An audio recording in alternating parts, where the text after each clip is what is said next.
Hello everyone. তো এই যে শীতকাল পড়েছে, দেখেছো তো যে ক্র্যামকোট করে রাখলে পরেও কেমন যেন শুকিয়ে যাচ্ছে চারপাশটা। আর এইভাবে যদি কেকটা করে রাখি না, তাও দেখি ক্র্যাক পড়ে যাচ্ছে। এই জন্য আমার দিনের দিনই কেক করে রাখতে হচ্ছে। আর কেক করার পর যদি তোমরা বক্সের মধ্যে রাখো তাহলে কিন্তু কেকটা ভালো থাকবে, বক্সের বাইরে রাখলে কিন্তু অবশ্যই ক্র্যাক ধরে যাবে। তো এটা একটা টিপস ছিল, অবশ্যই কিন্তু মনে রাখতে পারো। আর এখানটায় তোমরা দেখতেই পারছো বার্গান্ডি কালার দিয়ে আমি পুরো কেকটা এইভাবে কোটিং করলাম।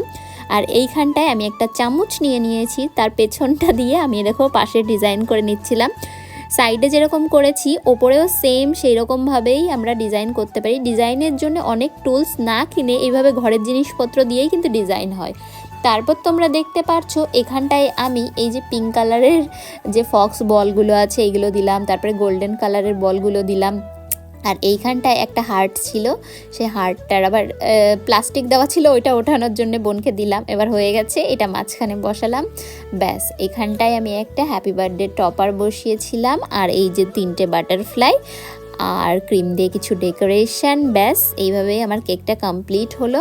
আর এই যে হোয়াইট কালারে কিছু সুগার বল রয়েছে, তোমরা দেখতেই পারছো। সিম্পলের মধ্যে কেউ যদি কেক চাই তাহলে কিন্তু এই ধরনের কেকগুলো অবশ্যই বানিয়ে দিতে পারো। থ্যাংক ইউ ভিডিওটা এতদূর দেখার জন্য।